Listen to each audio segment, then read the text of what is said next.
Hello students, आज हम students next topic study कर रहे हैं compound microscope. Students last topic हमने स्टडी किया था कि सिंपल माइक्रोस्कोप क्या होता है और उसकी जो मैग्निफिकेशन की जो वैल्यू है वो कैसे निकाली जाती है with the help of simple microscope. आज हम स्टडी कर रहे हैं कंपाउंड माइक्रोस्कोप के बारे में। तो स्टूडेंट्स हमने स्टडी किया था कि जो सिंपल जो माइक्रोस्कोप होता है उसमें कन्वेक्स लेंस हम यूज़ करते हैं और उसकी जो फोकल लेंथ होती है शॉर्ट फोकल लेंथ वाला कन्वेक्स लेंस हम यूज़ करेंगे in case of simple microscope. और उसी को ही हम क्या बोलते हैं, एक मैग्नीफाइंग ग्लास भी हम कहते हैं। तो स्टूडेंट्स आपको पता होना चाहिए कि जो मैग्निफिकेशन की जो वैल्यू आती है सिंपल माइक्रोस्कोप के केस में वो 20 तक आती है। 20 तक आती है आपके पास मैग्निफिकेशन की वैल्यू। लेकिन जो कंपाउंड माइक्रोस्कोप जो हम यूज़ करेंगे उसमें जो यही मैग्निफिकेशन की जो वैल्यू आएगी वो अप टू 2000 टाइम्स आएगी। सिंपल माइक्रोस्कोप में मैग्निफिकेशन की वैल्यू ये 20 टाइम्स आ रही है और यही मैग्निफिकेशन की वैल्यू जब हम कंपाउंड माइक्रोस्कोप यूज़ करते हैं तो ये वैल्यू कितनी आ जाती है, 2000 टाइम। तो इसका मतलब ये हुआ स्टूडेंट्स कि कंपाउंड माइक्रोस्कोप हम कहाँ पर यूज़ करेंगे।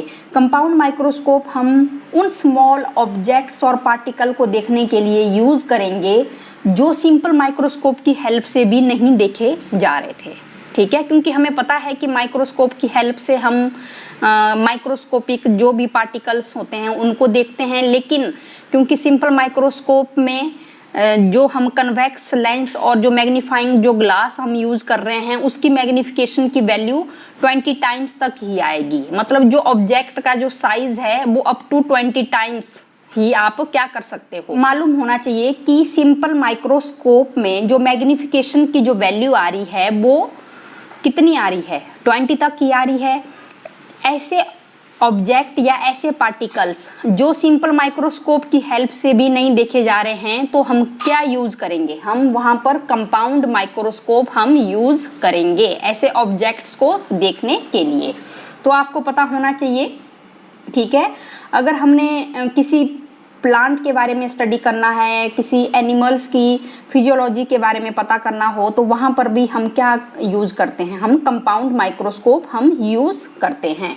तो सबसे पहले मैं आपको बिल्कुल इजी वे में आपको क्लियर करना चाहती हूँ कि जो कंपाउंड जो माइक्रोस्कोप है उस केस में जो मैग्निफिकेशन ऑब्टेन्ड होगी वो 2 स्टेजेस में होगी, क्योंकि यहाँ पर हम 2 कन्वेक्स लेंस हम यूज़ करेंगे। कितने कन्वेक्स लेंस हम यूज़ करेंगे, 2 कन्वेक्स लेंस हम यूज़ करेंगे कंपाउंड माइक्रोस्कोप में। ठीक है, तो हमें पता लग रहा है कि जो ओवरऑल जो मैग्निफिकेशन आएगी वो वेरी क्या आएगी, लार्ज आएगी as compare to simple microscope की हेल्प से।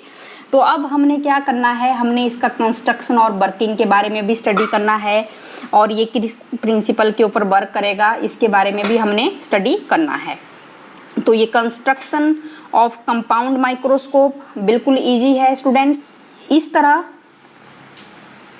जो लेंस होगा स्टूडेंट्स, यहाँ पर आपने बताना है कि 2 कन्वेक्स लेंस हम यूज़ करेंगे और उसकी जो फोकल लेंथ होगी वो कैसी होगी, वो स्मॉल फोकल लेंथ होती है। और ये जो ट्यूब्स होती हैं ये स्लाइड हो जाती हैं इनटू, जैसे यहाँ पर जो जिस लेंस से पर्सन देखेगा कि किसी ऑब्जेक्ट को, यहाँ पर आगे हमारे पास क्या होगा, ये ऑब्जेक्टिव लेंस होगा। यहाँ पर O is the object lens, ये कौन सा होगा, ऑब्जेक्टिव लेंस होगा, क्योंकि ये किसको फेस करेगा, ये ऑब्जेक्ट को फेस करेगा। और यहाँ पर ये E क्या है, ये आई पीस लेंस होगा, क्योंकि ये कोई पर्सन है जो माइक्रोस्कोप की हेल्प से देख रहा है उस ऑब्जेक्ट को, तो वो इसको फेस करेगा। ये आई पीस लेंस होगा, आई पीस लेंस, इसको हम E से रिप्रेजेंट करेंगे। तो आपने ये यहाँ से कोई पर्सन है वो ऑब्जेक्ट को क्या कर रहा है, देख रहा है, तो ये एक तरह से इस तरह होगा और ये स्लाइड भी हो जाता है आगे पीछे। इसको हम क्या कर सकते हैं, इसको डिस्टेंस को एडजस्ट हम करेंगे। तो ये ऑब्जेक्ट को फेस करेगा, तो इसको हम ऑब्जेक्टिव लेंस कहेंगे, ऑब्जेक्टिव लेंस। इसको हम ओ से इसको हम क्या करेंगे, रिप्रेजेंट यहाँ पर करेंगे, ओ से हम इसको रिप्रेजेंट करेंगे। और ये पीछे क्या होगा, ऊपर क्या होगा, इसका आई पीस लेंस होगा, क्योंकि यहाँ से पर्सन क्या करेगा, माइक्रोस्कोप में देखेगा और क्या करेगा वो, और इसी आई पीस लेंस की हेल्प से ही ऑब्जेक्ट को क्या करेगा, वो ऑब्जॉर्व करेगा। ठीक है। और ये जो ऑब्जेक्टिव लेंस और आई पीस लेंस जो हम कंपाउंड माइक्रोस्कोप में हम यूज कर रहे हैं, ये कैसे होंगे, ये कन्वेक्स लेंस होंगे, कन्वेक्स लेंस और वेरी शॉर्ट फोकल लेंथ। ठीक है। इसका डायग्राम आप बनाएंगे, ये तो जस्ट मैं ऐसे बता रही हूँ आपको समझाने के लिए, लेकिन जो इसका डायग्राम है वो हम बनाएंगे अभी कि कैसे हमने इसका कंस्ट्रक्शन वर्किंग कैसे बनाना है डायग्राम। तो मैंने आपको बता दिया कि कंपाउंड जो माइक्रोस्कोप में है वो 2 कन्वेक्स लेंस हम यहाँ पर यूज करेंगे, और उसकी हेल्प से जो ओवरऑल जो मैग्निफिकेशन हमें ऑब्टेन्ड होगी वो लार्ज होगी, क्योंकि सिंपल माइक्रोस्कोप की हेल्प में मैग्निफिकेशन इतनी लार्ज नहीं थी, क्योंकि वहाँ पर हम सिर्फ और सिर्फ एक ही कन्वेक्स लेंस हम यूज कर रहे थे। जब हम एक कन्वेक्स लेंस हम सिंपल माइक्रोस्कोप में यूज कर रहे थे तो वहाँ पर जो मैग्निफिकेशन की वैल्यू है वो अप टू 20 ही आ रही है in case of simple microscope. लेकिन अब यहाँ पर हमने 2 कन्वेक्स लेंस हम यूज कर रहे हैं, बिल्कुल स्मॉल फोकल लेंथ है दोनों कन्वेक्स लेंस की, एक ऑब्जेक्टिव लेंस यहाँ पर यूज कर रहे हैं और एक आई पीस लेंस हम यहाँ पर यूज कर रहे हैं। तो जो ओवरऑल जो मैग्निफिकेशन यहाँ पर ऑब्टेन्ड होगी वो अप टू 2000 टाइम्स तक, यहाँ पर 20 टाइम्स, सिंपल माइक्रोस्कोप में 20 टाइम्स मैग्निफिकेशन मिल रहा है और यहाँ पर 2000 टाइम्स मैग्निफिकेशन मिल रहा है। ठीक है। तो यहाँ तक आपको पता लग गया है कि जो कंपाउंड जो माइक्रोस्कोप होंगे वहाँ पर 2 कन्वेक्स लेंसेज हम यूज कर रहे हैं और बिल्कुल स्मॉल फोकल लेंथ है, और साथ में यहाँ पर हम 2 ट्यूब्स हम यूज़ करेंगे। ठीक है। और ये जो ट्यूब्स होंगी ये क्या कर सकती हैं, एक दूसरे के ऊपर स्लाइड करेंगी। ठीक है। और उसमें जो 2 लेंस है, 2 लेंस के बीच का जो डिस्टेंस है उसको क्या करेंगे आप, एडजस्ट करेंगे। जो लेंस ऑब्जेक्ट की तरफ होगा उसको ऑब्जेक्टिव लेंस कहेंगे, जो लेंस किसको फेस करेगा, ऑब्जेक्ट को। यहाँ पर कोई पार्टिकल है, माइक्रोस्कोपिक पार्टिकल है, तो उसको फेस करने वाला जो लेंस होगा उसको ऑब्जेक्टिव लेंस कहेंगे। और जो लेंस हमारी आईज की तरफ होगा, अगर कोई पर्सन है जो उस माइक्रोस्कोपिक ऑब्जेक्ट को देख रहा है तो वो कहाँ से देखेगा, वो आई पीस लेंस की हेल्प से देखेगा। तो यहाँ पर हमें पता लग गया है कन्वेक्स लेंसेज हम यूज कर रहे हैं और वेरी शॉर्ट फोकल लेंथ। ठीक है। और जो फोकल लेंथ होगी ऑब्जेक्टिव लेंस की वो स्मॉल होगी as compare to eyepiece lens के कंपैरिजन में। फॉर एग्जांपल के लिए एक फोकल लेंथ हमारे पास 2 सेंटीमीटर है और दूसरी जो फोकल लेंथ है वो 3 सेंटीमीटर है। ये रहेगा डिफरेंस दोनों के केस में। तो जो ऑब्जेक्टिव जो लेंस है उसकी फोकल लेंथ 2 सेंटीमीटर वाला होगा। ये 2 सेंटीमीटर किसकी फोकल लेंथ होगी, ये ऑब्जेक्टिव लेंस की होगी, और ये आई पीस लेंस की होगी, आई पीस लेंस। मतलब इतना सा ही कंपैरिजन होगा, लेकिन 2 और 3 सेंटीमीटर में जो स्मॉल जो फोकल लेंथ होगी वो ऑब्जेक्टिव लेंस की होगी, और 3 सेंटीमीटर किसकी होगी, वो होगी हमारे पास आई पीस लेंस की। तो यहाँ से हमें पता लग गया कि जो 2 सेंटीमीटर जो फोकल लेंथ होगी वो ऑब्जेक्टिव की होगी, और जो 3 सेंटीमीटर जो फोकल लेंथ होगी वो आई पीस लेंस की हम यूज़ करेंगे to construct a compound microscope. तो अभी हम डायग्राम बनाएंगे, और डायग्राम को आपने अच्छे से इसको समझना है कि कैसे हमने इसको डायग्राम को हमने ड्रॉ करना है। तो स्टूडेंट्स हम यहीं पर ही मैं डायग्राम आपको बना रही हूँ। ये हमारे पास इसको डायग्राम को मैं अभी यहाँ पर मैं इसको ड्रॉ कर रही हूँ। ठीक है। क्योंकि हमें थोड़ा अच्छा सा स्पेस चाहिए कंपाउंड माइक्रोस्कोप को ड्रॉ करने के लिए। तो यहाँ पर मैं इसका डायग्राम मैं बना रही हूँ कंपाउंड माइक्रोस्कोप के लिए। तो आप देखेंगे यहाँ पर सबसे पहले ये हमने एक लेंस ले लिया है, यहाँ पर ये लेंस L1 है और ये कैसा लेंस है, ये ऑब्जेक्टिव लेंस है, इसको मैं O से रिप्रेजेंट यहाँ पर करूँगी। और ऑब्जेक्ट को हमने कहाँ रखना है, ये प्रिंसिपल एक्सिस है।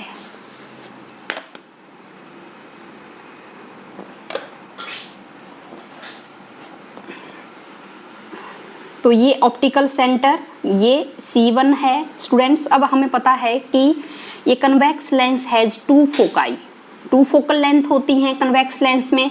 तो यहाँ से आपने सेम डिस्टेंस पर, यहाँ से लेकर यहाँ तक, अगर इतना डिस्टेंस आप ले रहे हैं, ये फोकल लेंथ है ऑब्जेक्टिव लेंस का, तो मैं FO से इसको रिप्रेजेंट कर रही हूँ। FO focal length of objective lens, ये O है, ये ऑब्जेक्टिव लेंस की मैं बात कर रही हूँ, और ये लेंस L1 है। और जो ऑब्जेक्ट है वो हमने कहाँ पर रखना है, जितना डिस्टेंस, ये जिस डिस्टेंस पर ये वाला फोकस है उतने ही डिस्टेंस पर आपके पास ये भी होगा, यहाँ पर इतने ही। A convex lens has two foci, और जो ऑब्जेक्ट होगा, और इसके आगे दोबारा हम एक F0 और लेंगे। F0 जितना ये है C1 से F0 FO जो ऑब्जेक्टिव लेंस का डिस्टेंस है, उतना ही डिस्टेंस हम आगे लेंगे। तो F0 और प्लस F0 कितना हो जाएगा, 2F0 हो जाएगा। और जो ऑब्जेक्ट होगा वो यहाँ जैसे रखा होगा, बीच में जैसे F0 और 2F0 के बीच में हम ऑब्जेक्ट को यहाँ पर प्लेस कर रहे हैं, यहाँ पर। और ये है ऑब्जेक्ट AB ऑब्जेक्ट है।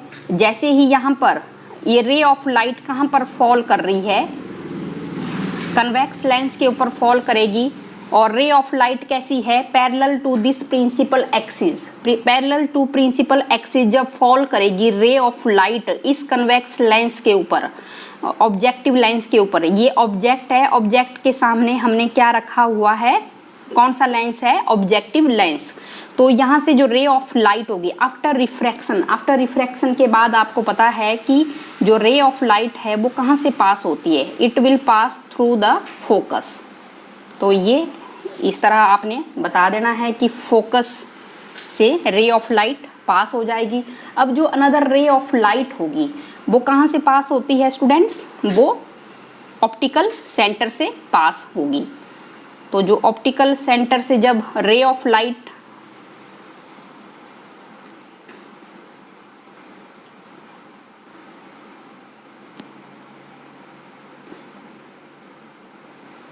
ये जो अनदर रे ऑफ लाइट है वो पास हो रही है ऑप्टिकल सेंटर से, ऑप्टिकल सेंटर से।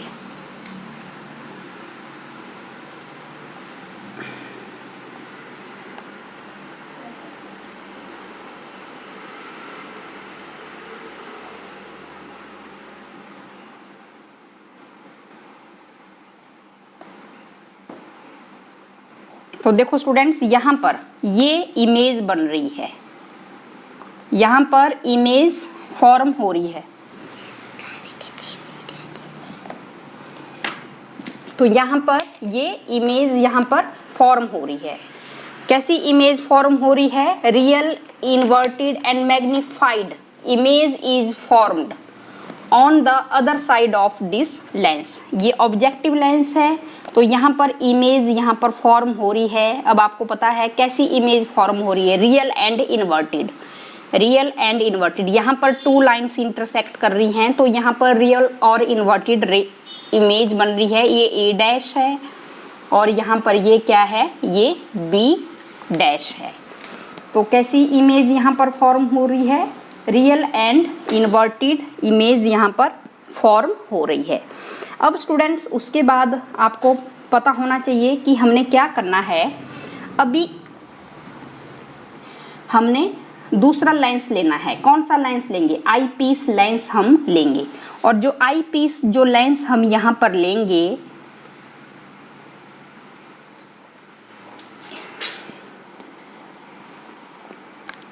अब ये जो इमेज है, जो ऑब्जेक्टिव लेंस की जो इमेज यहाँ पर फॉर्म हो रही है, उसी इमेज में दूसरे फोकल लेंथ, दूसरा जो कन्वेक्स, अब स्टूडेंट्स हमने ध्यान से समझना है इस पॉइंट को। यहाँ पर अब हमने क्या लेना है, ये इमेज है और इसी इमेज, अब स्टूडेंट्स हमने ध्यान से समझना है कि क्या होगा। अब ये जो इमेज होगी, जो हम दूसरा जो लेंस हम यूज़ कर रहे हैं आई पीस लेंस, उसी में भी ये इमेज उसी की फोकल लेंथ में ये लाई करेगी। देखेंगे कैसे, मैं बता रही हूँ आपको। यहाँ पर हमने क्या यूज़ करना है, अब ये आई पीस लेंस है, आई पीस लेंस, ये लेंस L2 है। इसको थोड़ा सा आपने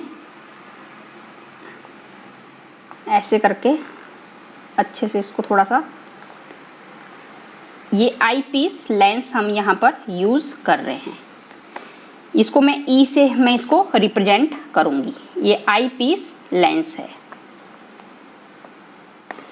इसको E से हम रिप्रेजेंट करेंगे। तो स्टूडेंट्स इसका जो ऑप्टिकल सेंटर है वो C2 होगा।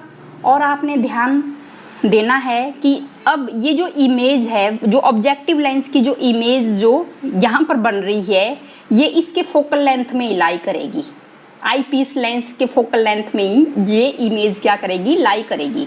तो जो इसका जो फोकल लेंथ है, क्योंकि ये भी कन्वेक्स लेंस ही है, लेकिन कैसा लेंस है, ये आई पीस लेंस है, क्योंकि यहाँ से पर्सन क्या करेगा, ऑब्जेक्ट को देखेगा with the help of eyepiece lens. मतलब यहाँ से पर्सन क्या करेगा, देखेगा इस आई पीस लेंस की हेल्प से। किसको, जो माइक्रोस्कोपिक ऑब्जेक्ट है। और ये ऑब्जेक्ट है, यहाँ पर ये ए बी क्या है, ऑब्जेक्ट है, और ये ऑब्जेक्टिव लेंस है। अब ऑब्जेक्टिव लेंस की हेल्प से तो ये इमेज बन रहा है रियल एंड इन्वर्टेड इमेज। अब ये जो इमेज कहाँ पर लाई करेगा, ये इसी की फोकल लेंथ में लाई करेगा। तो इसकी फोकल लेंथ यहाँ तक आ जाएगी ऐसे करके, एफ ई। अब कन्वेक्स लेंस हैज़ 2 फोकाई, आपको पता है जितना डिस्टेंस ये इस फोकल लेंथ का है उतना ही आगे आपने लेना है, ये एफ ई। ये कन्वेक्स लेंस हैज़ 2 फोकाई। अब आपको पता है कि ये जो फर्स्ट की जो इमेज है, ये भी इसी के ही फोकल लेंथ में क्या कर रही है, लाई कर रही है। तो इस केस में क्या होगा स्टूडेंट्स, ये जो ए डैश बी डैश, इस ऑब्जेक्ट की जो इमेज है वो इस आई पीस लेंस के लिए ऑब्जेक्ट बन जाएगा। ध्यान से सुनेंगे, जो ऑब्जेक्ट ए बी है, ये ऑब्जेक्टिव लेंस में ये इमेज बना हुआ है। यहाँ पर A dash B dash objective lens के लिए क्या है, इमेज है। लेकिन अब यही इमेज इस आई पीस लेंस के लिए ऑब्जेक्ट बन जाएगा। ठीक है, क्योंकि इसी की फोकल लेंथ में ये क्या कर रहा है, लाई कर रहा है। क्योंकि ए डैश बी डैश अब क्या है स्टूडेंट्स हमारे पास, ये ऑब्जेक्ट है, लेकिन किस लेंस के लिए, आई पीस लेंस के लिए। तो जो रे ऑफ लाइट है यहाँ से पैरेलल टू प्रिंसिपल एक्सिस जब फॉल करेगी लेंस L2 के ऊपर, तो आफ्टर रिफ्रैक्शन तो ये यहाँ से पास करेगी आगे, आफ्टर रिफ्रैक्शन ऐसे करके ये आपने इसको बता देना है। और अनदर रे ऑफ लाइट कहाँ से पास करेगी स्टूडेंट्स, अनदर रे ऑफ लाइट पास करेगी ऑप्टिकल सेंटर से, जो हम करते आए हैं। तो ये ए डैश बी डैश अब इसके लिए आई पीस लेंस के लिए क्या है, ऑब्जेक्ट है, जो पैरेलल में जब जो रे ऑफ लाइट फॉल करेगी तो आफ्टर रिफ्रैक्शन वो यहाँ से पास कर जाएगी, आफ्टर रिफ्रैक्शन। और जो अनदर रे ऑफ लाइट है वो कहाँ से पास हो रही है, वो ऑप्टिकल सेंटर C2 से यहाँ पर पास हो रही है। तो यहाँ तक हमें अब क्लियर हो रहा है ये डायग्राम। तो यहाँ से जो पर्सन है वो क्या करेगा, ऑब्जॉर्व करेगा। ये यहाँ पर आई हम बना रहे हैं, यहाँ से पर्सन क्या करेगा, ऑब्जॉर्व करेगा। ये आपने बना देना है।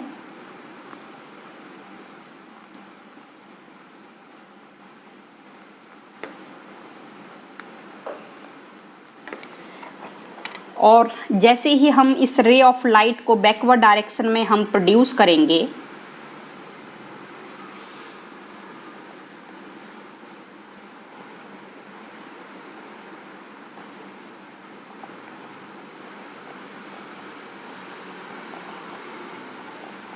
जब हम बैकवर्ड डायरेक्शन में इस रे ऑफ लाइट को हम प्रोड्यूस करेंगे तो देखो ये हमारे पास इमेज यहाँ पर फॉर्म होगा।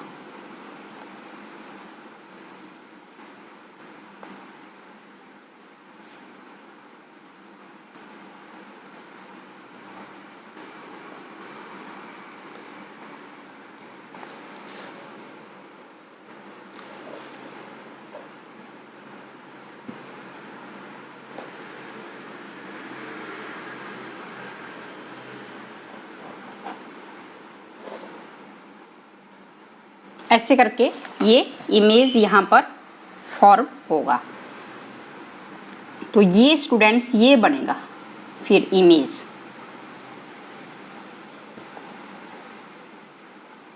ये हमारे पास इमेज बनेगा। फाइनल इमेज कैसी है? वर्चुअल है और साथ में इन्वर्टेड है और हाईली मैग्नीफाइड है। वर्चुअल बनेगी, ठीक है, वर्चुअल। जो फाइनल जो इमेज है A" B', ये फाइनल इमेज है। This is final image. और इसकी मैग्निफिकेशन ये देखो, ये पहले जो ऑब्जेक्टिव लेंस है वो इतनी सी इमेज बना रहा था, अब ये जो इमेज है यही इस आई पीस लेंस के लिए क्या बन गया है? ऑब्जेक्ट बन गया है। और जैसे ही रे ऑफ लाइट, जो पैरेलल रे ऑफ लाइट फॉल करेगी, वो आफ्टर रिफ्रैक्शन फोकस से पास कर जाएगी और अनदर रे ऑफ लाइट कहाँ से पास करेगी? ऑप्टिकल सेंटर से पास करेगी। और तो ये हमारे पास यहाँ पर फाइनल क्या बन रहा है? इमेज यहाँ पर फॉर्म हो रही है। तो ये अब आपको समझ में आ गया है, ठीक है। तो आई पीस कैसा कन्वेक्स लेंस है? ऑफ लार्ज एपर्चर, ठीक है, और ज़्यादा इसकी फोकल लेंथ होगी as compare to objective lens से। इसकी जो फोकल लेंथ होगी वो क्या होगी? ज़्यादा होगी, ठीक है। तो आपने बता देना है। और साथ में आप जो डिस्टेंस होगा ऑब्जेक्टिव और आई पीस के लेंस को, उसको भी हम क्या कर सकते हैं? एडजस्ट कर सकते हैं, ठीक है। जब आप एक कंपाउंड माइक्रोस्कोप आप देखोगे तो आपको पता लग जाएगा, आपको पूरा क्लियरली आपको समझ में आ जाएगा। तो ये स्टूडेंट्स आपने डायग्राम अब आपको समझ में आ गया होगा कि हमने कैसे इसको ड्रॉ किया है। अब हम इसका जो मैथमेटिकल जो रिप्रेजेंटेशन है वो मैं कर रही हूँ। अब सबसे पहले हमने स्टूडेंट्स क्या निकालना है? मैग्नीफाइंग पावर हमने निकालना है कि मैग्नीफाइंग पावर क्या होता है।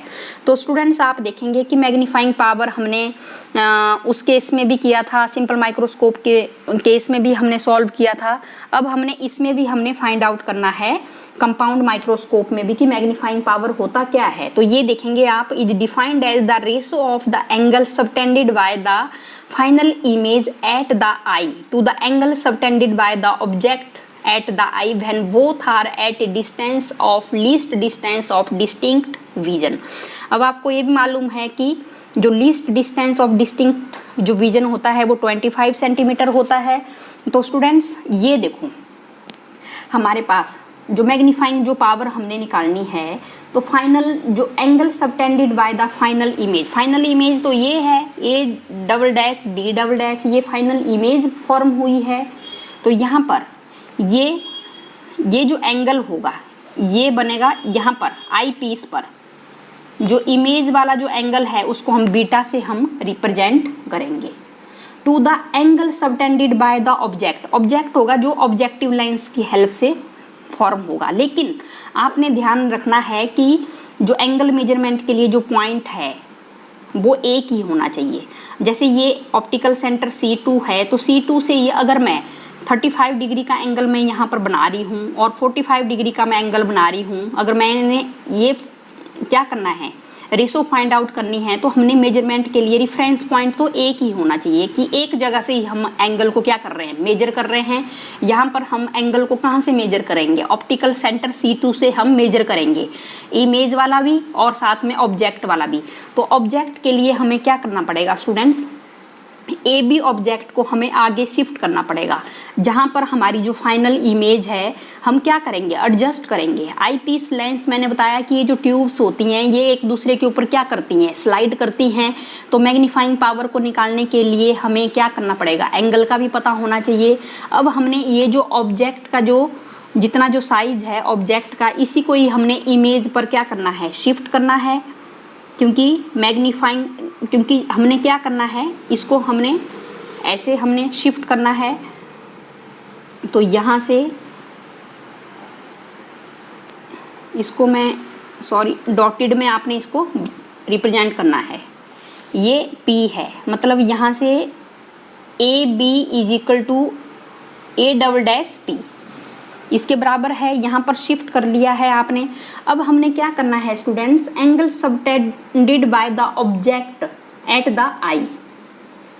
और इसको भी हमने ऑब्जेक्ट को भी कहाँ पर हमने शिफ्ट कर दिया है, इमेज पर ही शिफ्ट किया है। क्योंकि ये जो इमेज यहाँ पर बन रही है स्टूडेंट्स, ये बनेगी 25 सेंटीमीटर पर, D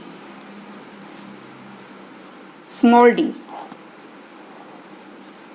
least distance of distinct vision. और इसी डिस्टेंस पर हमने ऑब्जेक्ट को भी शिफ्ट करना है। और यहीं पर हमने क्या करना है, ऑब्जेक्ट एंगल बनाना है। कहाँ से, ऑप्टिकल सेंटर C2 से हमने एंगल फॉर्म करना है। तो इसको हमने ऑप्टिकल सेंटर C2 को हमने P पॉइंट से हमने इसको मिलाना है। जब हम इसको मिला देंगे तो ये एंगल यहाँ पर फॉर्म हो जाएगा, एंगल अल्फ़ा। इसको हम अल्फ़ा से, ऑब्जेक्ट के लिए हम एंगल अल्फ़ा लेंगे और इमेज के लिए हम एंगल क्या लेंगे, बीटा लेंगे। और दोनों यहाँ से ऑप्टिकल सेंटर से जो ऑब्जेक्ट का जो भी डिस्टेंस होगा वो भी कितना ले रहे हैं हम, डी 25 सेंटीमीटर। ठीक है। Angle subtended by the object at the eye से ही हमने क्या करना है, ऑब्जेक्ट का भी एंगल मेजर करना है। और ऑब्जेक्ट को हमने कहाँ पर प्लेस किया है, at a distance of distinct vision. तो हमें पता लग रहा है, हम डायग्राम में यहाँ पर देख रहे हैं कि हमारे पास स्टूडेंट्स देखेंगे आप angle PC2 A double dash. तो मैं फर्स्ट स्टेप में angle PC2 A double dash, ये एंगल अल्फा है। तो ये एंगल कैसा है, angle subtended by the object at the eye when placed at a distance of distinct vision. और वैसे ही A double dash, angle A double dash C2 B double dash, B double dash, ये beta आएगा। तो ये आएगा angle subtended by the final image at the eye when placed at the distance of distinct vision. तो ये हमें पता लग रहा है PC2 A double dash angle alpha, A double dash C2 B double dash, ये एंगल कौन सा आ रहा है, बीटा आ रहा है। तो स्टूडेंट्स यहाँ से मैं मैग्नीफाइंग पावर मैं निकाल सकती हूँ। मैग्नीफाइंग पावर में ये आ जाएगा beta upon alpha. Beta upon alpha आप लेते हैं, रेशो लेंगे angle subtended by the image. ये जो बीटा एंगल है ये इमेज एंगल है, डिवाइडेड बाय अल्फा एंगल किसके लिए लिया है, ऑब्जेक्ट एंगल के लिए। और मेजर कहाँ से करेंगे, आई पीस लेंस के ऑप्टिकल सेंटर, जो आई पीस लेंस है वहीं से हम क्या करेंगे, मेजर करेंगे। और मैग्नीफाइंग जो पावर होगा इसको ही हम बीटा को हम 10 बीटा से रिप्लेस करेंगे और इसको ही हम अल्फा को हम 10 अल्फा से हम रिप्लेस करेंगे। Since alpha and beta are very very small so they can be replaced by their tangent. अब मैं यहीं पर कर रही हूँ। तो ये हमारे पास स्टूडेंट्स मैग्नीफाइंग पावर आ रही है। मैग्नीफाइंग पावर की वैल्यू आ रही है 10 बीटा अपॉन 10 अल्फा। यहाँ तक हमें समझ में आ रहा है। तो उसके बाद स्टूडेंट्स मैं डायग्राम दोबारा से निकाल रही हूँ। सबसे पहले हमने देखना है, यहाँ पर देखेंगे triangle A double dash C2 B double dash. देखो इस तरह ट्राइंगल यहाँ पर बन रही है, ऐसे करके A डबल डैश C2 और B डबल डैश, ऐसे करके B डबल डैश। ये एंगल क्या है, बीटा, इस तरह बन रही है ट्राइंगल। तो ये 10 बीटा हमने निकालना है। तो from triangle A double dash C2B double dash. तो यहाँ से मैं टेंजेंट बीटा मैं निकालूंगी, तो tangent beta perpendicular upon base, ये परपेंडिकुलर है और ये बेस है, तो perpendicular A double dash B double dash upon C2A double dash. और साथ में ये तो हमने निकाल दिया है। उसके बाद देखेंगे फ्रॉम ट्राइंगल, यहाँ पर दूसरी ट्राइंगल PC2A डबल डैश, देखो ऐसे बन रही है ट्राइंगल, ये P है, यहाँ पर ये C2 है और ये A डबल डैश है, आप डायग्राम में देखेंगे, और यहाँ पर एंगल अल्फा बन रहा है। ट्राइंगल PC2A डबल डैश, तो यहाँ पर टेंजेंट अल्फा कितना आएगा, परपेंडिकुलर अपॉन बेस, तो PA double dash upon C2A double dash. तो उसके बाद जो मैग्नीफाइंग जो पावर आ रही है टेन बीटा की जगह हम A double dash B double dash upon C2A double dash upon 10 alpha, तो C2A double dash upon PA double dash. तो यहाँ पर जो मैग्नीफाइंग जो पावर आ रही है उसकी जो वैल्यू हमारे पास आ रही है वो आ रही है A double dash B double dash upon PA double dash.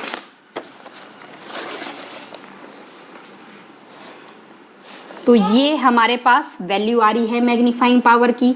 तो स्टूडेंट्स अब आपको पता ही है कि PA डबल डैश हमने किसके बराबर लिया था, AB के बराबर हमने इसको लिया था, डायग्राम में देखेंगे आप।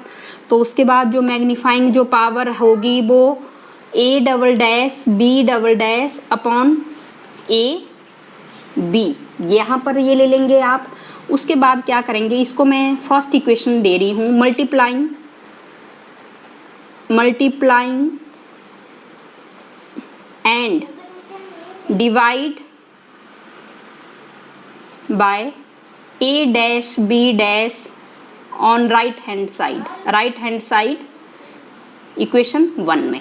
तो मैग्नीफाइंग पावर कितनी आ जाएगी, A double dash B double dash upon AB multiply A dash B dash upon A dash B dash.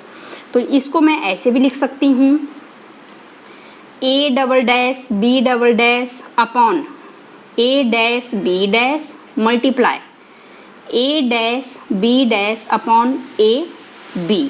तो स्टूडेंट्स यहाँ पर अब आपने समझना है कि ये क्या है।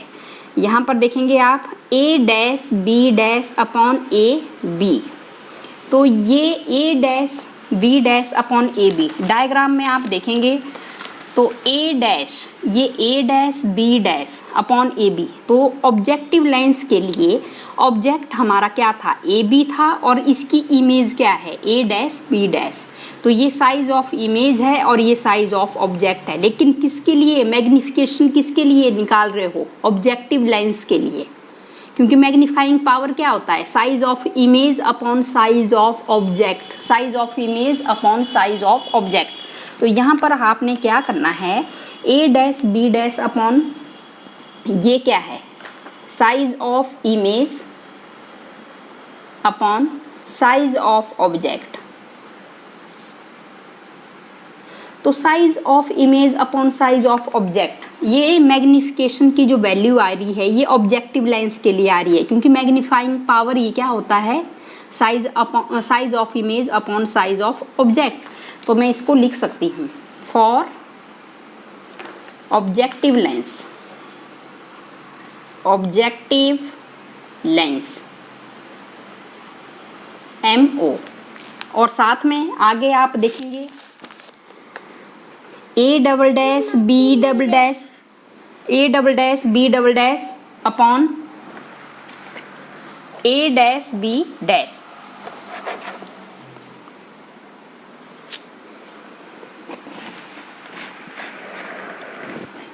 A double dash B double dash upon A dash B dash. तो यहाँ पर अगेन स्टूडेंट्स ये क्या है, ये साइज ऑफ इमेज है, जो फाइनल इमेज बनी है, size of image upon size of object. देखेंगे स्टूडेंट्स आप डायग्राम में, तो ये A double dash B double dash final image बनी थी, लेकिन किसके लिए? आई पीस लेंस के लिए। और आई पीस लेंस के लिए ऑब्जेक्ट क्या था? ए डैश बी डैश, क्योंकि जो ऑब्जेक्टिव लेंस का जो इमेज है वो ही आई पीस लेंस के लिए क्या है? ऑब्जेक्ट है। तो ये मैग्नीफाइंग पावर आएगी किसके लिए? आई पीस लेंस के लिए। Size of image A double dash B double dash upon size of object A dash B dash. तो मैं इसको किससे रिप्रेजेंट कर सकती हूँ? Magnifying power of eyepiece lens. तो उसके बाद आपने वैल्यू लिख देनी है यहाँ पर, equation number 2, therefore equation number 2। तो मैग्नीफाइंग पावर की जो वैल्यू आ जाएगी A double dash B double dash upon A B, ये क्या है स्टूडेंट्स? ये है आई पीस लेंस के लिए मल्टीप्लाई ये दिस वन, इक्वेशन नंबर 2, ये और ये आ जाएगा ये। ऐसे करके आपने इसको लिख देना है। अब हमने स्टूडेंट्स क्या निकालना है? अब हमने मैग्निफिकेशन निकालना है ऑब्जेक्टिव लेंस के लिए, MO ऑब्जेक्टिव लेंस के लिए। तो मैग्निफिकेशन ऑफ ऑब्जेक्टिव लेंस क्या होता है? Size of image upon size of object. Objective lens के लिए देखेंगे इमेज, ये size of image upon size of object, size of object. तो यहाँ पर आप देख रहे हैं कि ऑब्जेक्टिव लेंस के लिए ए डैश बी डैश, पीछे देखेंगे डायग्राम में A dash B dash A B, ये साइज ऑफ इमेज है, और अपॉन ए बी क्या है? ये साइज ऑफ ऑब्जेक्ट है। Size of image A dash B dash और अपॉन ए बी, ये साइज ऑफ ऑब्जेक्ट है। अब ऑब्जेक्टिव लेंस के लिए स्टूडेंट्स आप देखेंगे कि ये जो डिस्टेंस रहेगा इमेज के लिए यहाँ से, ये इसके लिए इमेज बना था, तो इमेज को हम वी से रिप्रेजेंट करते हैं, और मैं ओ लिख रही हूँ क्योंकि ऑब्जेक्टिव लेंस का डिस्टेंस हम इसे रिप्रेजेंट करेंगे। देखो लाइट आगे जा रही है तो ये पॉजिटिव में ही आएगा, और यहाँ पर ऑप्टिकल सेंटर से लेकर जो ऑब्जेक्ट है इसको क्योंकि ऑब्जेक्ट को हम यू से रिप्रेजेंट करते हैं और ओ है, तो ये ऑब्जेक्टिव लेंस के लिए मैं बता रही हूँ, ये इसका ऑब्जेक्ट है ए बी। तो ये माइनस में आएगा क्योंकि लाइट की डायरेक्शन इस डायरेक्शन में है और ऑप्टिकल सेंटर C1 से हमारा ऑब्जेक्ट इस तरफ है, तो ये माइनस में आएगा। तो मैं यहाँ पर लिख सकती हूँ VO अपॉन माइनस U और O। तो ये हमारे पास मैग्नीफाइंग पावर आ जाएगी ऑब्जेक्टिव लेंस के लिए। U नॉट और U O और VO क्या है? Distance of object and image from the objective lens. तो ये हमें पता लग गया है, ये क्वेश्चन नंबर 3 है। और उसके आगे अब हमने मैग्नीफाइंग पावर किसके लिए निकालना है स्टूडेंट्स? आई पीस लेंस के लिए निकालना है। यहाँ पर भी size of image upon size of object, size of object. तो साइज ऑफ इमेज, क्योंकि इसके लिए image A double dash B double dash है, A double dash B double dash है, और ऑब्जेक्ट इसके लिए क्या था students? A dash B dash, ये इसके लिए ऑब्जेक्ट है ए डैश वी डैश। तो अब आपने लिखना है, डायग्राम में देखेंगे। अब ऑप्टिकल सेंटर C2 से जो इमेज बन रही है, फाइनल इमेज, ये मैंने आपको बता दिया है, इसको V से रिप्रेजेंट करेंगे, और ये ही क्या होगा? D होगा। Final image is formed at a distance of distinct vision. और इसके लिए यहाँ से लेकर जो ऑब्जेक्ट होगा आई पीस के लिए, क्योंकि ए डैश बी डैश ये इसके लिए क्या है? ये ऑब्जेक्ट है, तो मैं आई पीस लेंस को ऐसे रिप्रेजेंट करूँगी। तो देखेंगे स्टूडेंट्स, साइज ऑफ इमेज ये ए डबल डैश और बी डबल डैश, ये इमेज अपॉन ऑब्जेक्ट। तो जो इमेज का जो डिस्टेंस है ऑप्टिकल सेंटर से वो -v होगा, और जो ऑब्जेक्ट है a डैश b डैश वो -ue होगा। देखेंगे क्योंकि u हम ऑब्जेक्ट के लिए रिप्रेजेंट कर रहे हैं, लेकिन आई पीस लेंस से ले रहे हैं डिस्टेंस, तो ये ले रहे हैं हम। तो मैं यहाँ पर लिख रही हूँ -v/-ue, तो ये आ जाएगा। और इसी को ही हम फाइनल इमेज, जो फाइनल इमेज फॉर्म हो रही है, final image is formed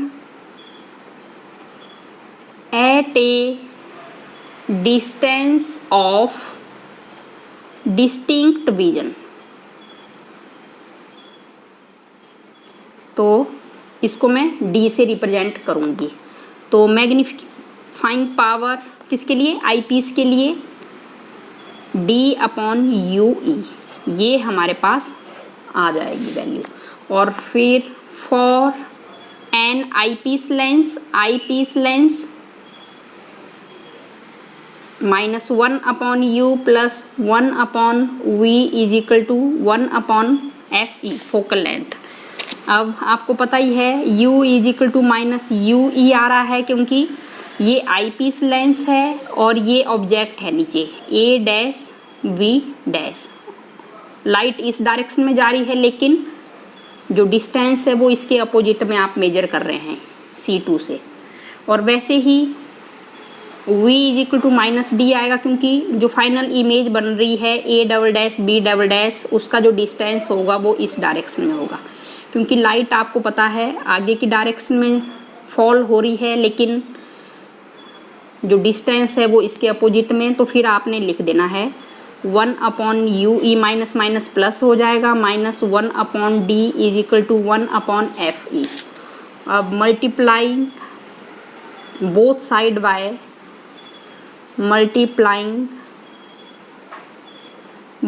side by capital D से D/UE -D/D, और यहाँ पर D/FE, तो D/UE -1 और D/FE।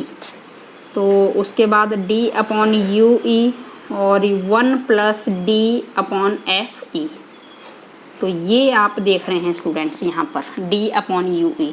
तो D/UE इस इक्वेशन में देखो फ्रॉम 4, ये किसके बराबर है, magnifying of eyepiece lens, magnifying power of eyepiece lens.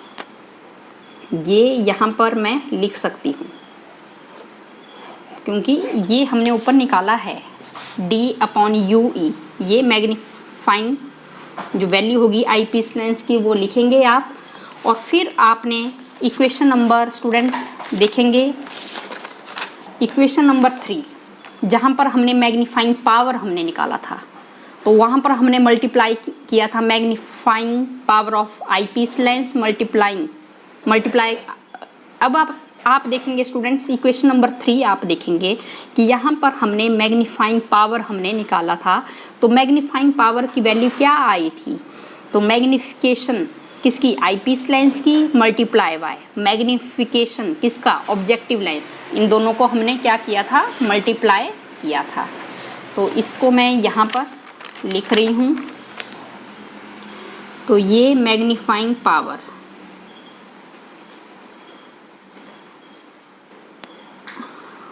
और आपने ऑब्जेक्टिव के लिए निकाल दिया था वैल्यू VO/UO, ऑब्जेक्टिव के लिए लिया था आपने, ये वैल्यू आपने निकाला है, और मल्टीप्लाई 1 + D/FE। तो ये वैल्यू हमारे पास आ जाएगी कंपाउंड माइक्रोस्कोप के लिए। तो ये वैल्यू हमने निकाल दी। तो ये है आपके पास जो फाइनल जो रिजल्ट होगा। और साथ में आप स्टूडेंट्स ऐसे भी लिख सकते हैं कि जो लेंथ आपने निकालना है, length of microscope, length of microscope. तो जो लेंथ होगी ऑब्जेक्टिव लेंस की जो इमेज बन रही है और प्लस आई पीस लेंस के लिए वही ऑब्जेक्ट है और ऑब्जेक्टिव के लिए वही क्या है, इमेज है, तो ये क्या आएगा, लेंथ आप इसको रिप्रेजेंट कर सकते हैं।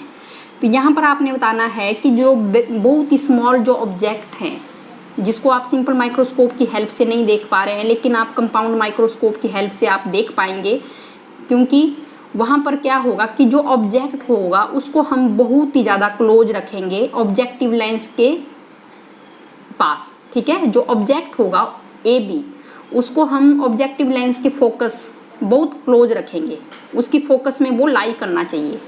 तो इसको यू जो ओ होगा उसको हम इसके बराबर आप रिप्रेजेंट कर सकते हैं, और साथ में जो इमेज होगा ए डैश बी डैश होगा वो बहुत ही ज़्यादा क्लोज फॉर्म होगा कहाँ पर, आई लेंस के पास। तो ये जो वी नॉट को हम एल से भी रिप्रेजेंट कर देंगे, क्योंकि ये डिस्टेंस होगा ऑब्जेक्टिव और आई पीस लेंस के बीच में, और यही क्या होगा, लेंथ होगा माइक्रोस्कोप का। तो हम इसको ऐसे भी लिख सकते हैं, मैग्नीफाइंग पावर की वैल्यू -L/F0 1 + D/Fe। तो स्टूडेंट्स ये टॉपिक थोड़ा लेंथी हो रहा है, लेकिन स्टूडेंट्स बहुत ही इम्पॉर्टेंट टॉपिक है। अगर आपने इसको अच्छे से समझना है तो आपको इसको 1-2 बार इसको अच्छे से रिटन प्रैक्टिस करना पड़ेगा, आपको तभी ये क्लियर होगा। जब हम इससे रिगार्डिंग न्यूमेरिकल करेंगे तब आपको और ज़्यादा ये टॉपिक क्लियर हो जाएगा। Okay, thank you.